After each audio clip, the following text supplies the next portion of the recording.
Tatum overcome the motion.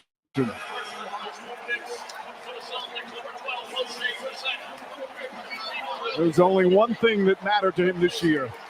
He said at the start of training camp, everybody eats, everybody sacrifices. There's Mom, Dad, and Deuce.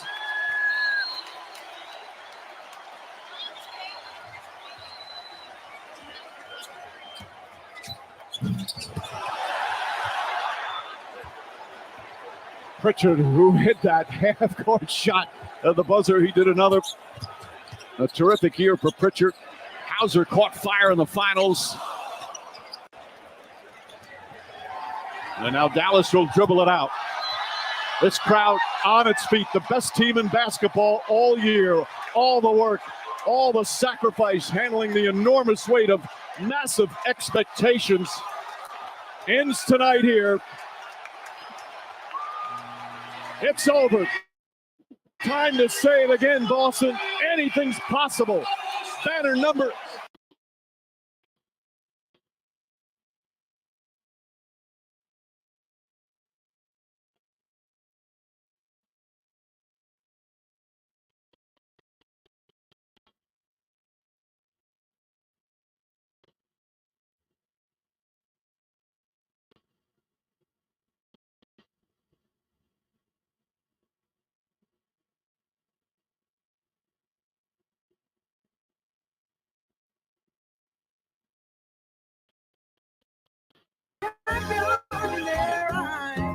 Yes, I did. So I packed it up and brought it back to the crib. Just a little something, show you how we live. Everybody want it, but it ain't that serious.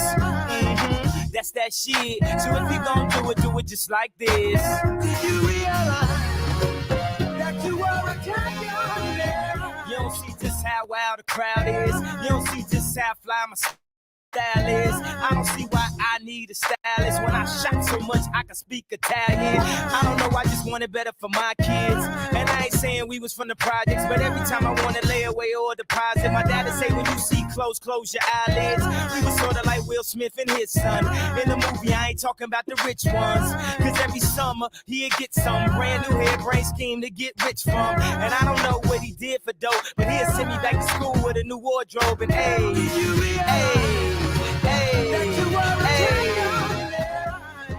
I think he did when he packed it up and brought it back to the crib.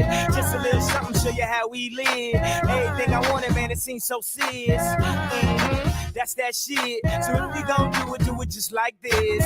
Did you realize that you are a champion? When it feel like living's harder than dying. For me, giving up's way harder than trying. Lauryn Hill said her heart was in Zion. I wish her heart still was in rhyming. Cause who the kids gon' listen to? Huh? I guess me if it isn't you. Last week I paid a visit to the institute. They got the dropout, keeping kids in the school. I guess I cleaned up my act like Prince do. If not for the pledge, at least for the principal. They got the CD, then got to see me drop gems like I dropped out a PE. They used to feel invisible. Now they know they invincible.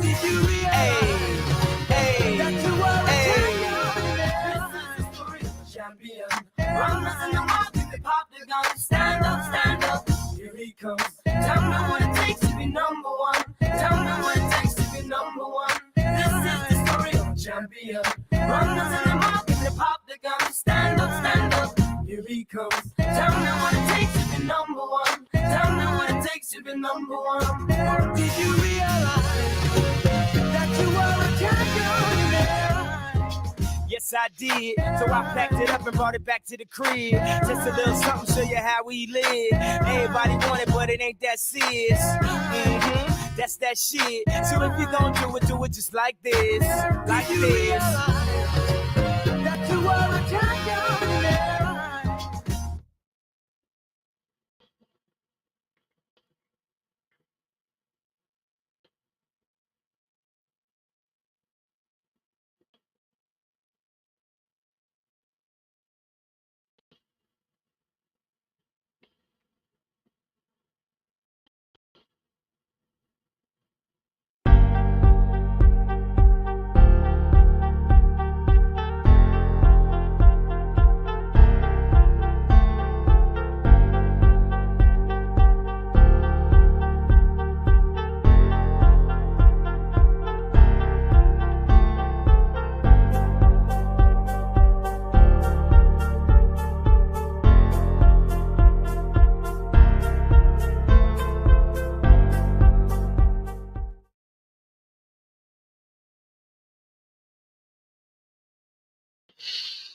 So,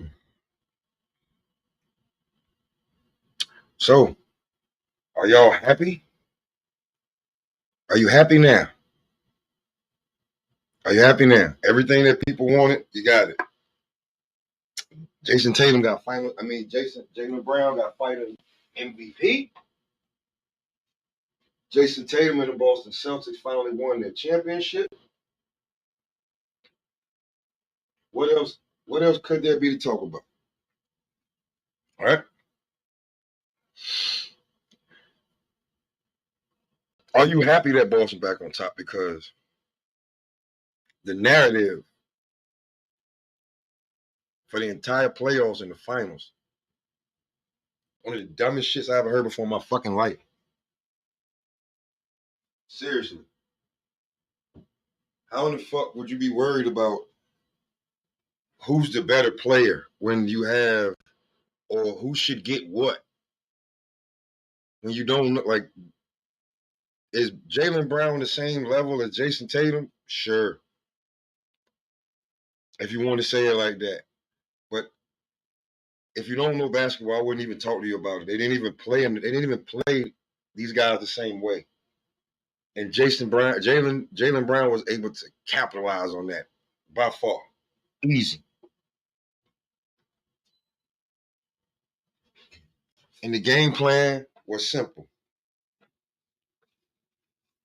Don't change it.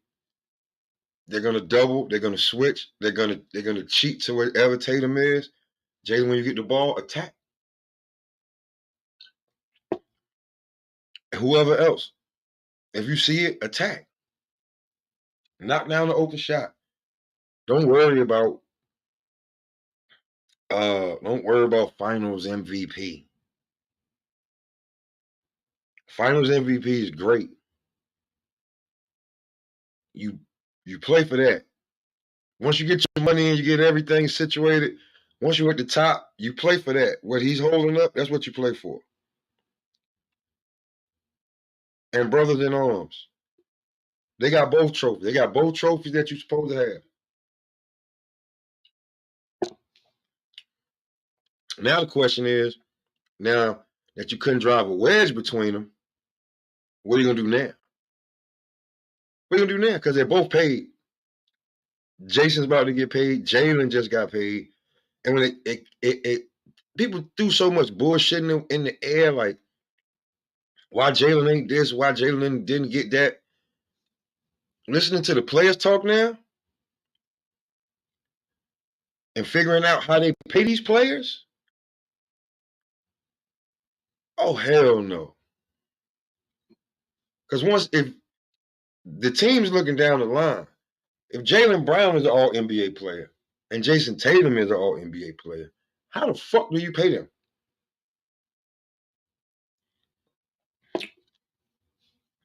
Your max becomes different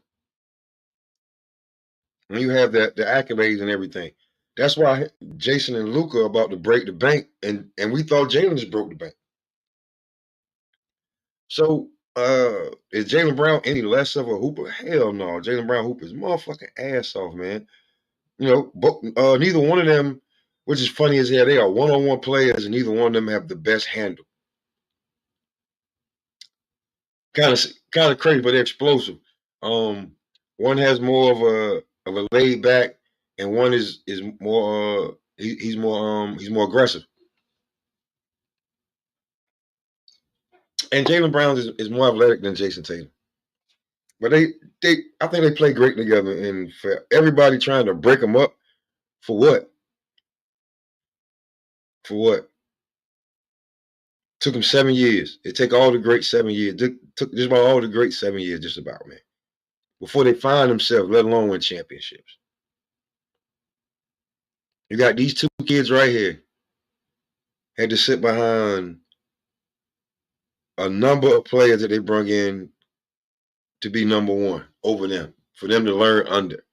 From Gordon Hayward to Kyrie Irving, Isaiah Thomas, Kemba Walker, and then finally they looked at them two and said, "We're gonna run with y'all too." And this is what we got. And what? In 3 years? Think about the tragedy that happened to Gordon Hayward. The Isaiah Thomas thing.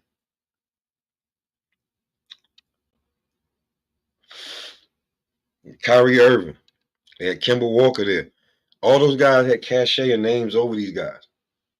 That these guys should be able to learn from them. And Boston finally said, we're going to run with you two. And they got him a chip. They got him numerous conference championships and a chip. They seen how these kids been playing since they got to the league. And now they back on top. What are you going to do? Because other than maybe Al Horford, he may, but I think Al may retire because he's going to year 17. I know he's been hanging on for that because he believed and he got it. But other than that, that team's coming back core strong. I don't. You got the team with them for a while. This could be the Boston dynasty that everybody. I don't want to jinx it. This could be the one everybody used to talk about with KG and them, even though they only won one chip.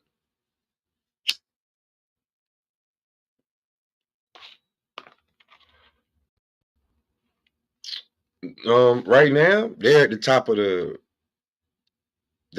league when it comes to 1-2 punches. Not to mention supporting Cavs. We were talking about Denver a whole lot, right? But Denver kind of broke up their supporting cast after they won the chip.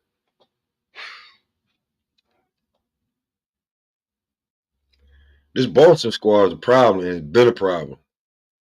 When did I think Boston was a problem?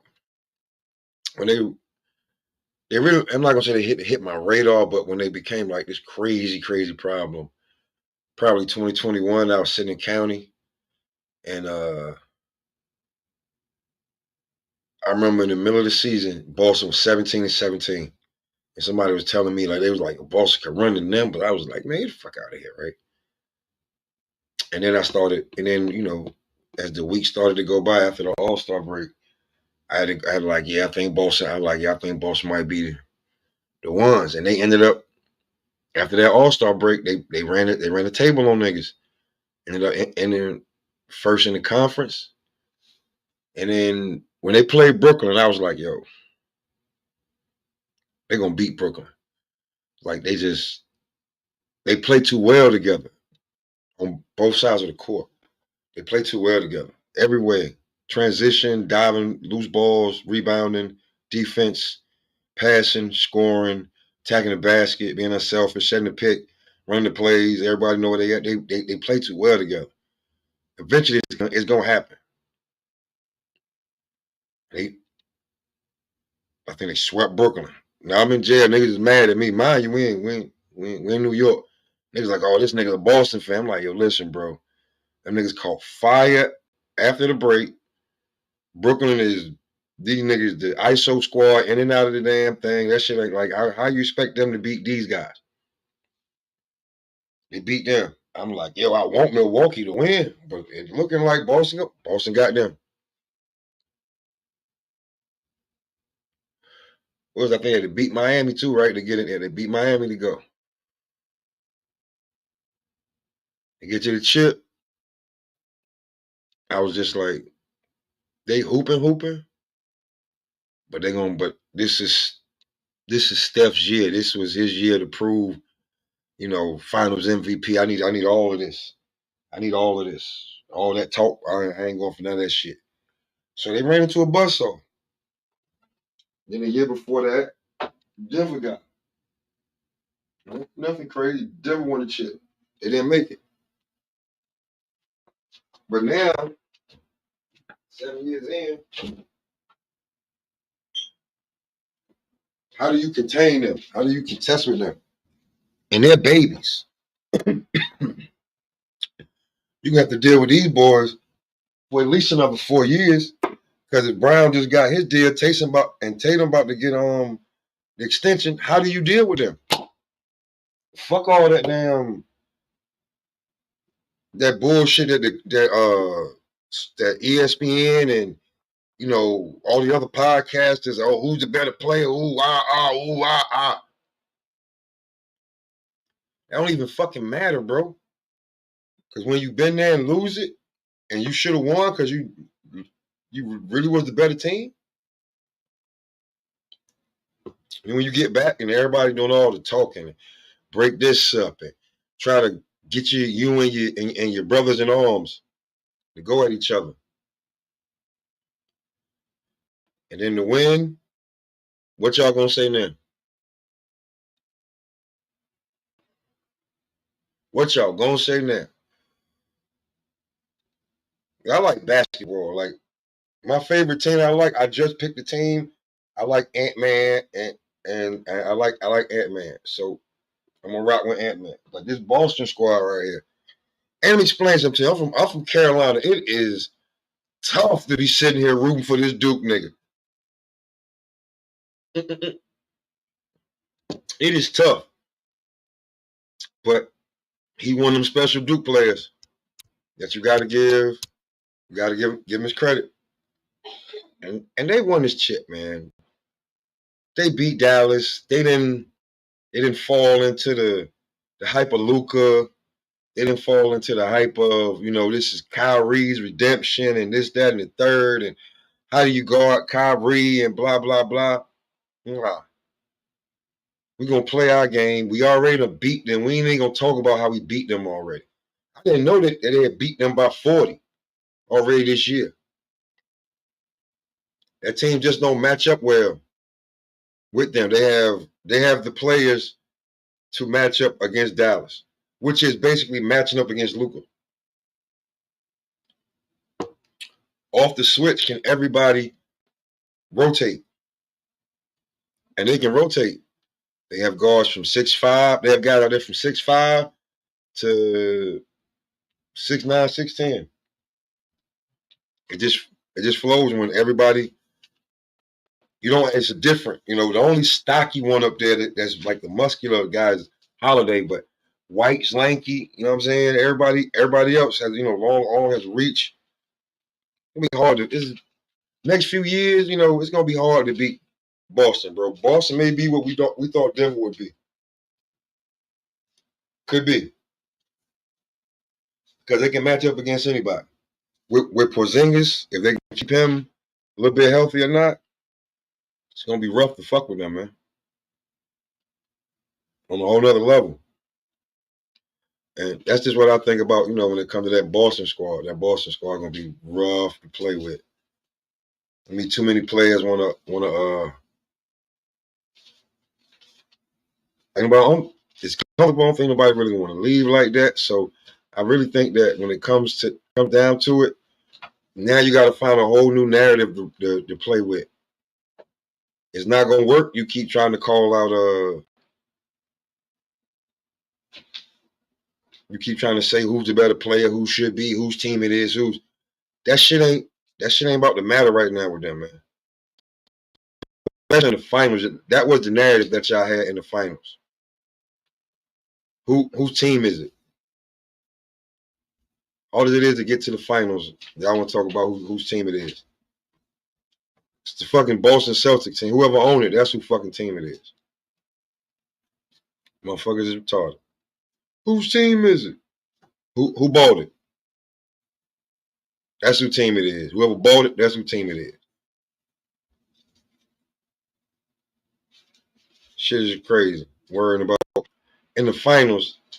We're not talking about it's a new era of waving superstars and this, that, and the third. No. That's not what we're talking about. We're talking about should we break up attack two players? Should we break them up that are winning championships?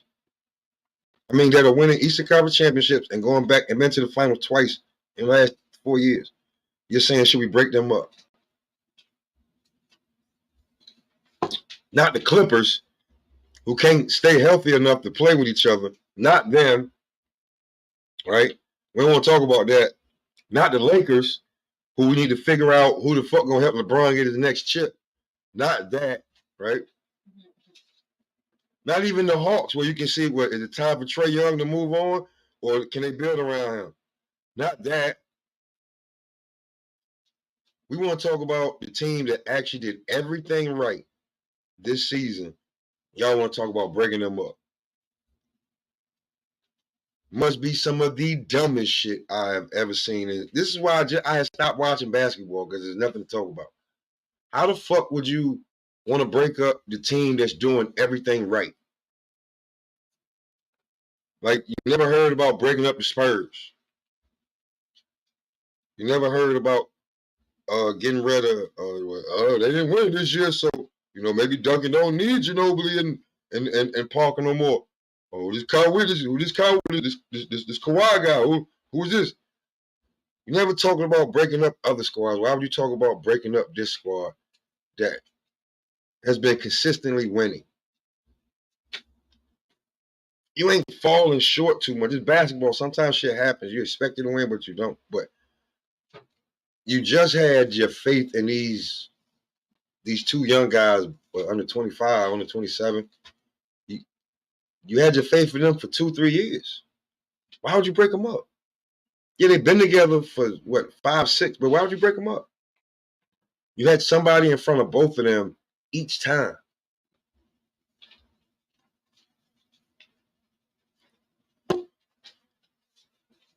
And you tried to bring Gordon Hayward back. And it was so crazy.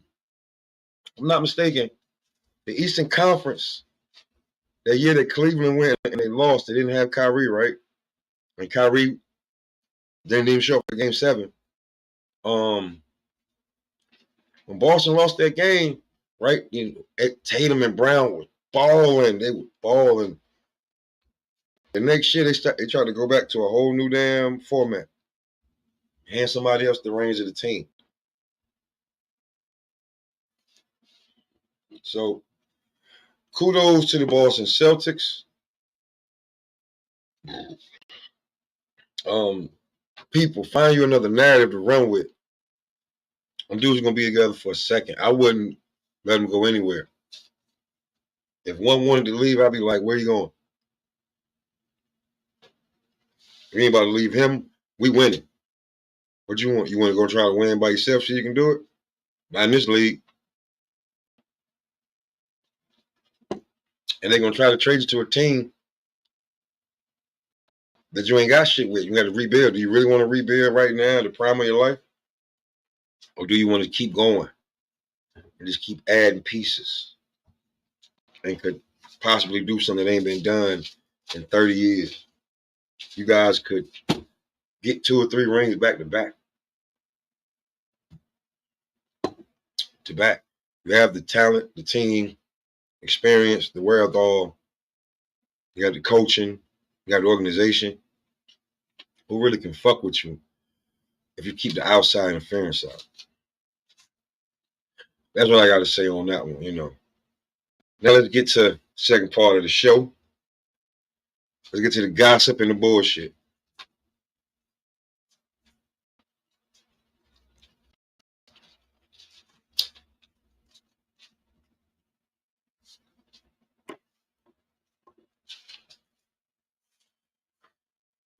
Okay. All right. If you've seen it, I know y'all seen it, but I wake up in the morning, right? This is just me. I wake up in the morning. After the Tank fight, I wake up, go to Instagram, just check and see what's going on.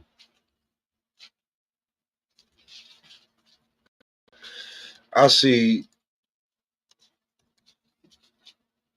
that Devin Haney all of a sudden has the 18-minute video clip.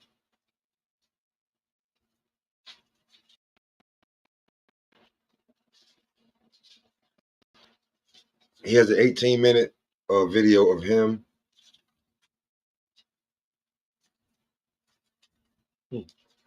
Let's see. Oh, he ain't been over here in months, huh?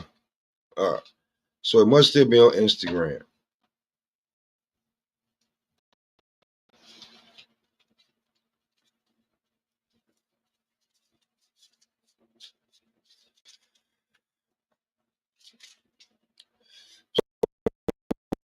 So now the entire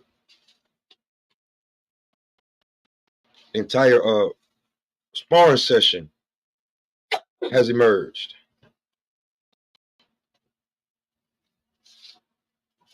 Out of nowhere, the sparring session has emerged. It just magically appeared. I wonder where that came from.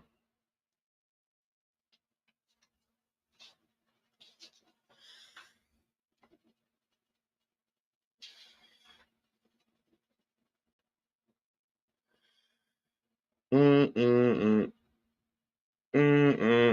I have it?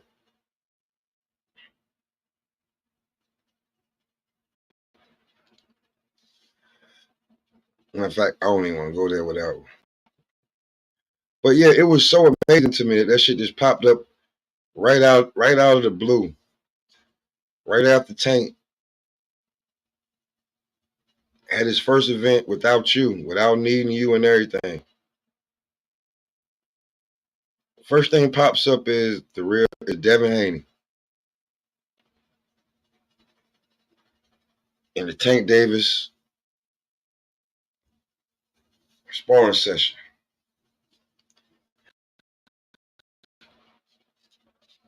How would that really just pop up like that? And Devin, if you said that either Floyd or Ellie had it,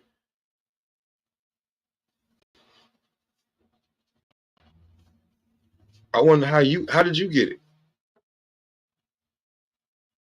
And then even that you have it, bro. Why would you post it? That shit ain't gonna help you right now.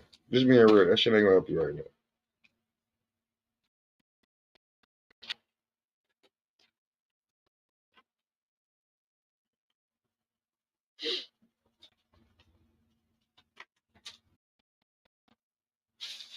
Haney like that shit was funny as hell to me.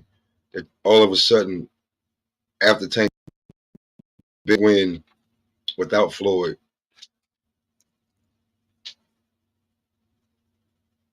Well,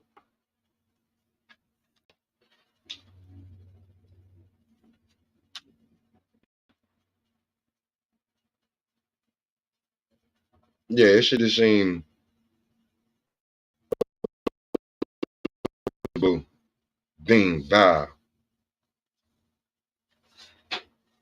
That man can just that tape can just find his way all the way to the internet. I don't know what's up. Out of nowhere, Floyd throwing all the subs because I got a text somebody saying, "Yo, man, I thought that somebody said the fight was off." I said, "Man, that shit fake news. Who the hell throw you that shit?" Oh man, it was a post saying that this shit was. Oh shit, I already know who done that. I know who done that. That's Floyd Mayweather, Petty Betty, Mr. Petty Betty. Love him to death. But Mr. Petty Betty did not like it. His name was not called at all the other night. I can be real. I can tell you honest to God truth. I'm a Floyd Mayweather fan. He was highly upset that his name was not called the other night. He was not thanked or anything. Same outcome. Same everything. Same everything. Tank still got the win. Fabulous knockout. Packed house. Did numbers. And Floyd, you weren't there. As a matter of fact, people were saying that this was a more animated Tank. They kind of like they can get with this Tank more. You not being there. He also said you was talking too much. So it's gonna be hard for me to believe, me just being a man with common sense, that Tank doing this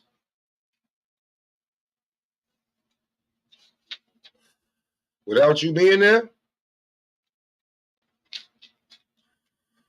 That really hurt you, brother. You can't tell me shit. That really hurt you. That really hurt.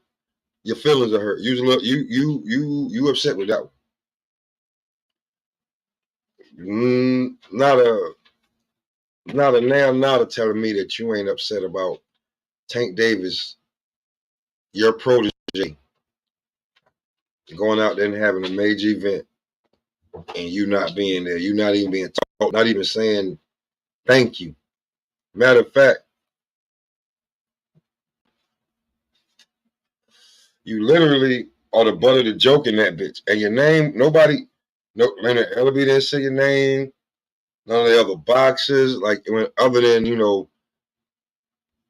when Earl said that, Tank don't like you. So,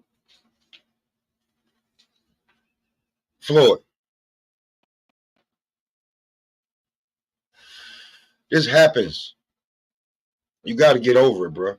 You did it. You got to get over it.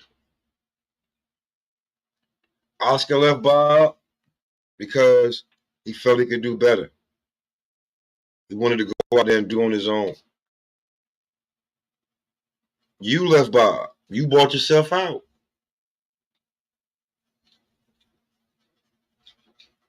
You did it. Sometimes it works. He does not have to stay underneath your thumb. And the truth be told, we probably wanted this damn move a few years ago.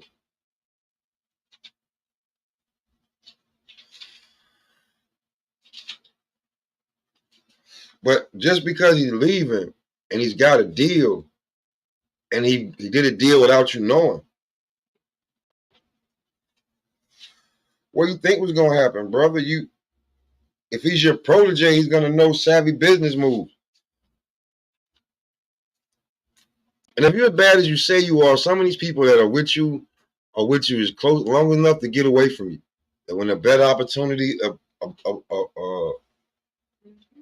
approaches or makes itself available, they're going to leave. We've seen that. You've done it. Oscar done it. I mean, do you really want to be like Oscar and Canelo? Because that's where you're headed. That's where you're headed. Canelo saying, Tank saying, fuck you, and you saying, you don't know shit. That's literally where you're headed. Or you can let that shit go. I like that man behind the scenes, bid him a do, you know what I'm saying? And just keep going. Because obviously he showed you this fight here. He didn't want you at his event. He didn't want you there. That was obvious. He had to say it. He brung in. He helped AB. Not only brung in AB, he helped AB for his fight. We know he don't want you around Adrian Broner. We know that. And you got Leonard Ellaby, right? Say what you want, say what you will, but Leonard Ellaby is going to be your mouthpiece behind the scenes. He's left Mayweather Promotions to get down with GTD Promotions as the same label. Now he can actually prove himself. He don't have a guy like Floyd where no matter what Leonard was going to do or he did, Floyd was either going to take the credit or not give it to him in certain aspects of it. But it's not all fun and games working with him. You do that with anybody, but Floyd, you gotta let that go. You gotta let that go. You gotta let him go. You can't keep him forever, especially the way you were. He was hands on. You was never like just letting them. Just it's like you're holding on to the reins, and like I go on my shirt, bro. Maybe I need to be able to shrug my shoulders without you tugging on to me. So, but Floyd Mayweather definitely got to let that go. He definitely got to let that go. You can't, like, everything don't last forever. You can't force him to stay. And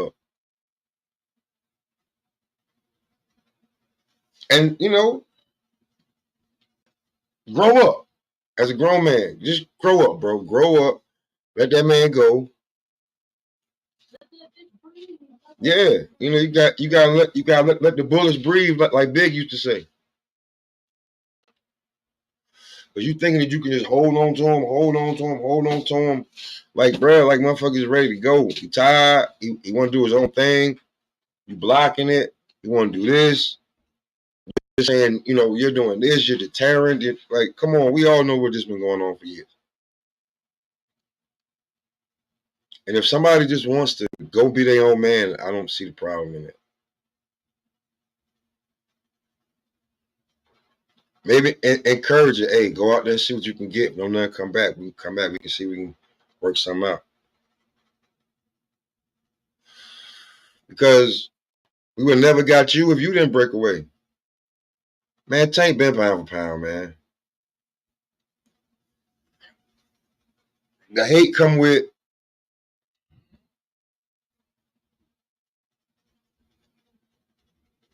it's the gift and the curse of being with the promoter that you was with.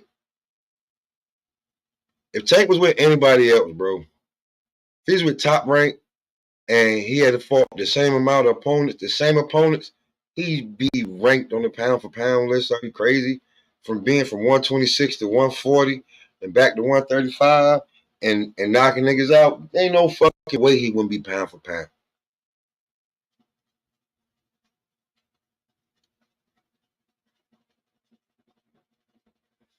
Being with Floyd Mayweather gets you some shit, and certain shit it gets you the big fights, big money, big marketing, accolades, the entertainers and everybody, the stars all know you. Just, from sports to acting to internet, everybody knows you because they're putting they're putting you on billboards. They're making sure that your fight is the fight everybody go to. But when it comes to the purists or certain shit, like they're gonna hate on you because you're not fighting who we think you should fight, like that. But that's one. Two, there's no way he shouldn't not be pound for pound.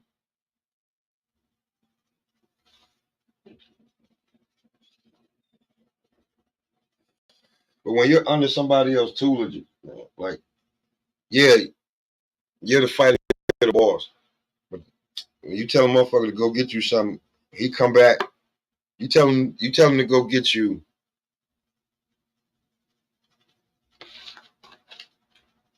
You tell him to go get you this. You tell him, hey man, go bring me back. I need to roll up some weed. The nigga bring you back a cigarette already rolled up.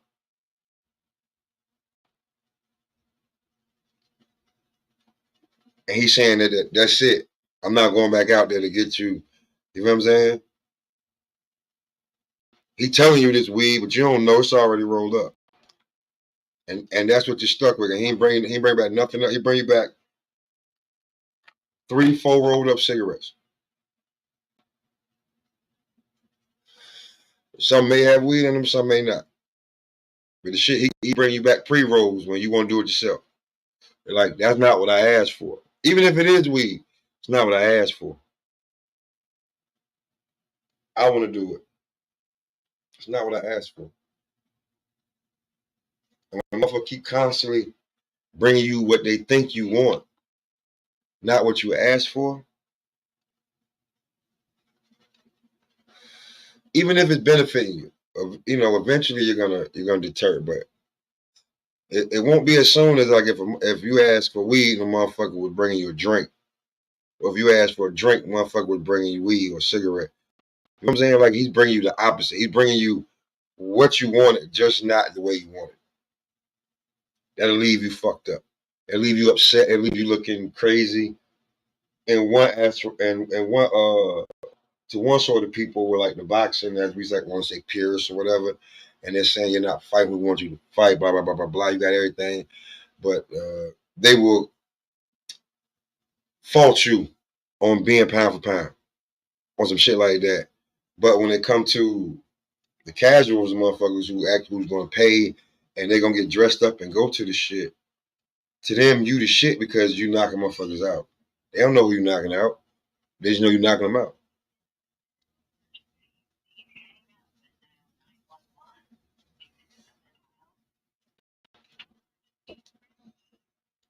So I just think, yeah, man, pound for pound, Tank been a pound for pound fighter to me. Like, I don't understand how not.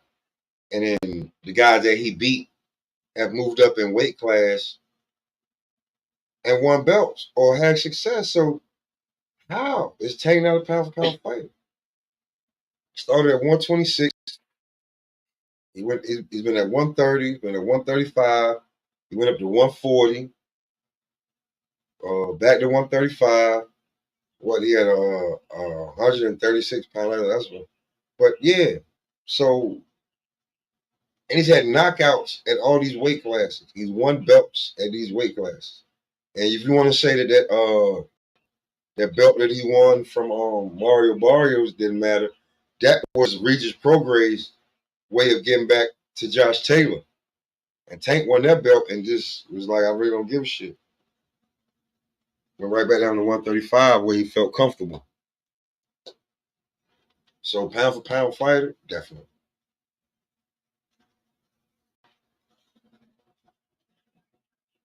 There are certain people that people had on their pound for pound list, and I was like, why you have him on the pound for pound list?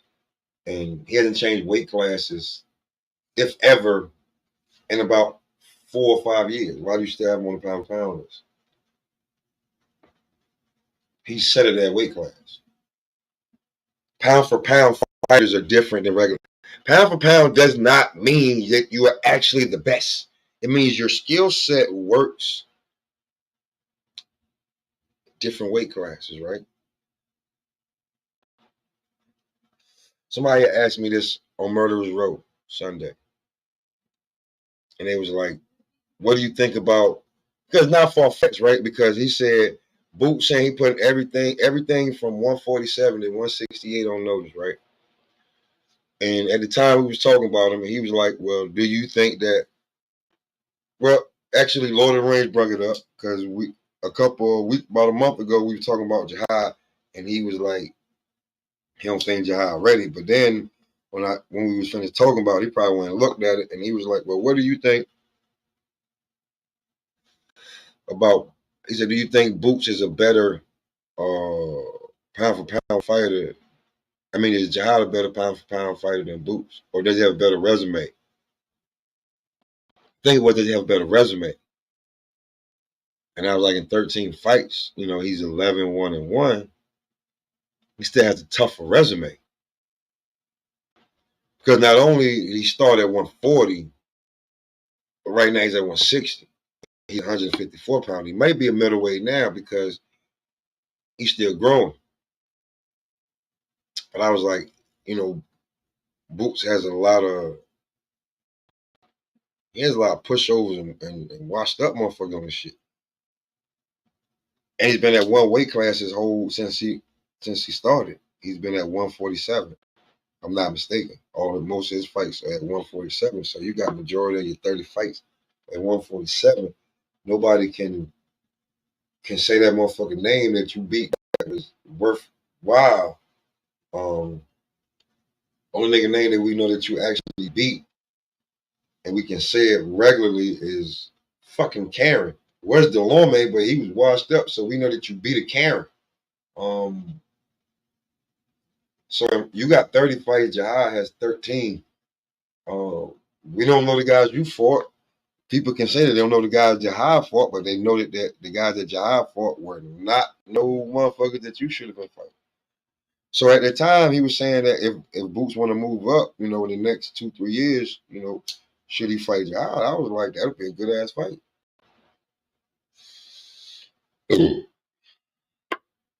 And another thing when it comes to that, right? Because I believe Boots has all the skills and everything he's shown in flashes, but you haven't proven it in the ring at a different weight. So, me personally, pound for pound isn't I think your skill set would translate with a different weight. I gotta fucking see it. People used to have Devin on pound for pound, like at 135 forever. They've been a V there, been there forever. Tyson Fury, he's only a heavyweight. Like, hello, David, what's going on, brother? Like, I was like, how could you say this person is pound for pound without proving it? You want me to look at his skill set and just say he's pound for pound without him actually going to prove it? Does that make sense? Like, let me see if I can be logical with this shit. A motherfucker tell you he can fix your car, right? Because he fixed he fixed American and domestic cars, but has he ever worked on an exotic car before? You gonna let him be the first? Oh, he has. Oh, he is Tank a pound for pound fighter? Now, when you start saying shit like, "Is he a pound for pound fighter?" Right? Take your emotions out of if you like him or who he beating that you like. Right? Has he moved up in weight and dominated? Check. Has been a champion at 2 different weight classes. Check. Did his skill set, weight, his skill set, power, and everything translate from one weight class to another? Check. That's pound for pound fighting.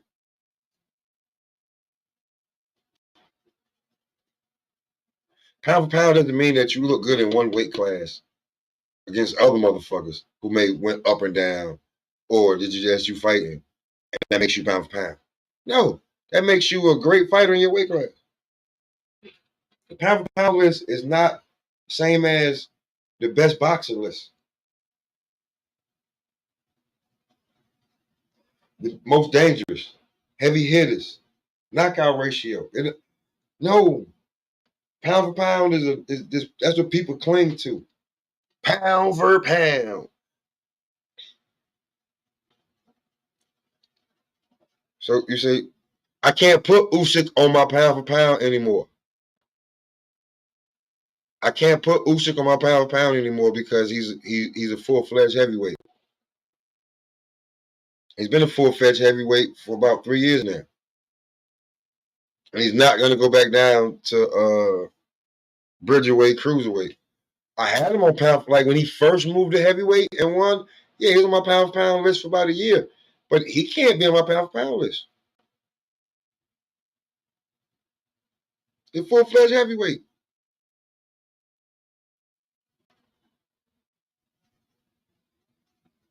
Nah, you can't. You're not supposed to. It's pound for pound.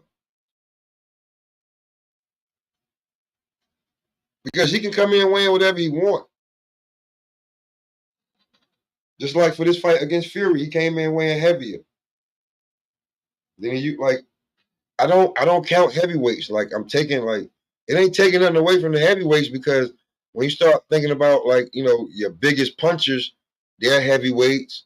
Back in the day, the best fighters in the world, most popular, was closer to being heavyweight. So pound for pound really meant the littler guys. So pound for pound,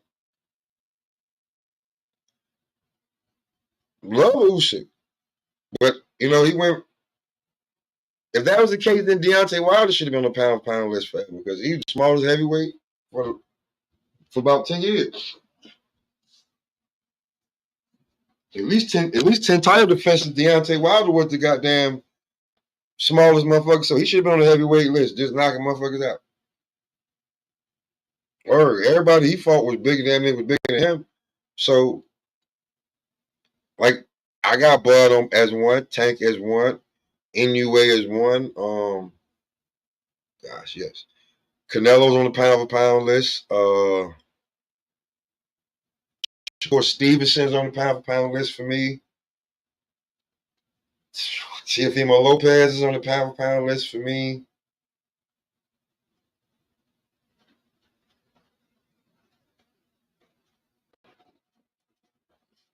That's true.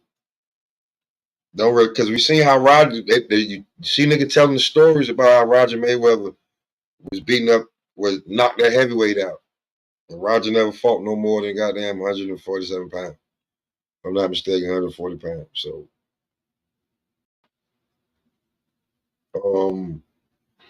I got Bam Rodriguez. I like him. Pound for pound. I before the fiasco and everything that happened to him, I had Devin on the list as pound for pound. I hadn't made a 410 yet.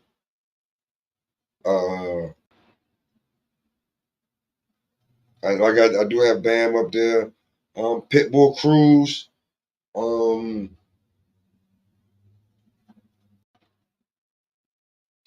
Yeah, man. Like pound for pound fighters is just different. And when you talk about the top ones, it's just different.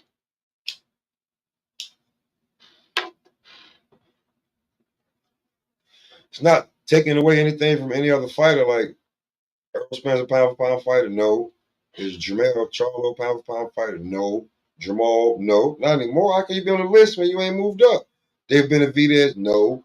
Caleb Plant? No.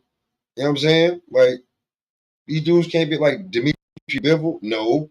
You can't be on there. You've been at one weight class. How can I put you on pound for pound? I ain't seen you go up or down. You're dominant and strong and agile and active and all of that at that weight class. You haven't proven it at any other weight class.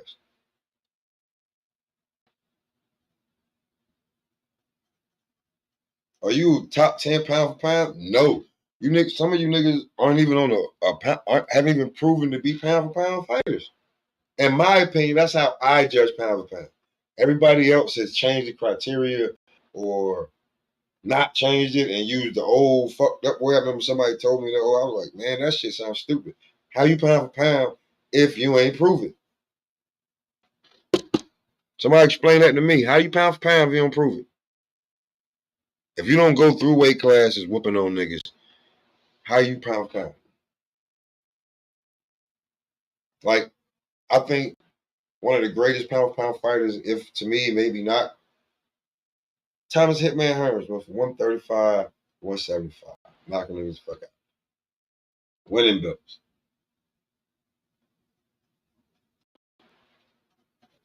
Is that not great? Is that not the epitome of pound for pound? Like, if Marvin Hagler only fought at one weight class, how could you make him pound for pound?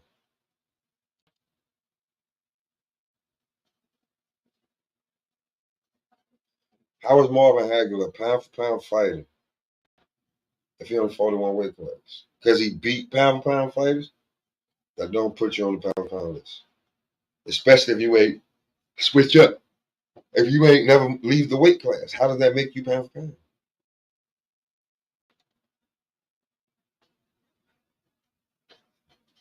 So he says, so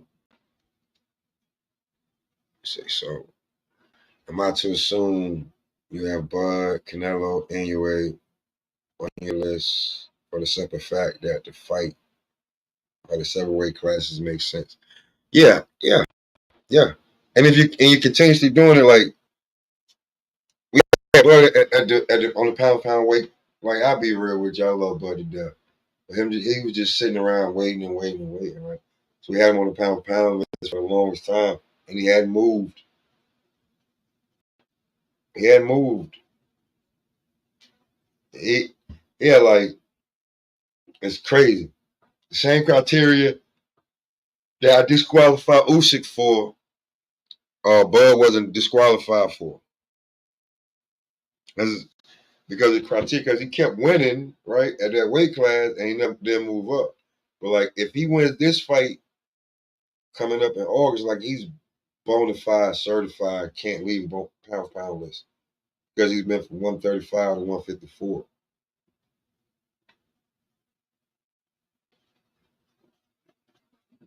So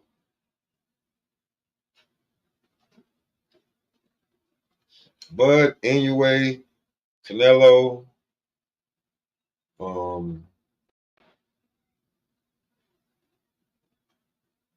had Devin up there, Shakur. Bud, the ones who have done it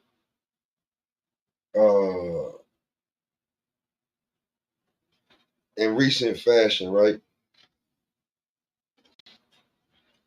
Bud, Canelo, Inoue, Lomachenko, Shakur, Tank, Tio. Those names ring bells to me, to be true honest.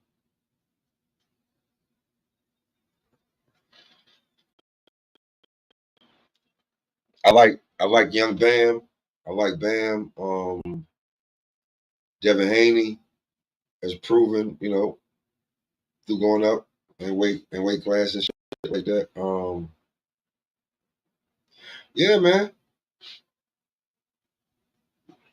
The little astrospect of pound for pound, yeah, I really fuck with it. So again, that goes back to what I was saying. Fucking around with Floyd Mayweather and being over there, and you're not gonna get certain shit you don't get, certain shit you get. Because he was definitely on Top Rank or his own match room. He would be hugging the pound for pound list.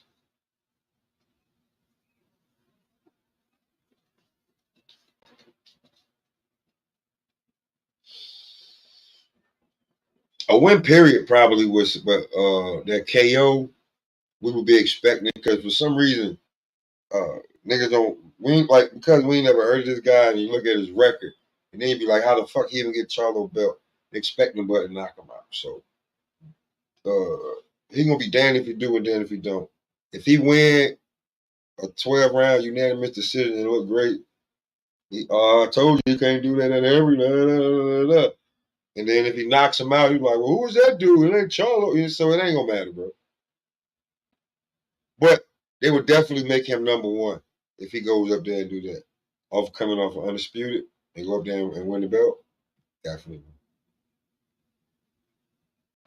And in a way, like, give him 2-3 fights, he'll have all the belts up there, or at least fought for all of them, where he's pushing for it before he retires. It's just all how you look at this shit, man, because a lot of this shit is different. But I say that to say this before I get up out of here. Floyd, you couldn't sit there forever, bro, and let Bob hold your hand everywhere. So why you think that man wanted you to hold his hand everywhere? You seen what you did to his man, same nigga that turned him on to you. You seen how you done him. He ain't gonna be left to just be left. I want y'all to make sure y'all know what the hell I just said, man. Y'all smoke that over. Enjoy the rest of y'all day. And Floyd, I love you. You was one of the greatest. Stop being so bad, nigga. Y'all keep smoking.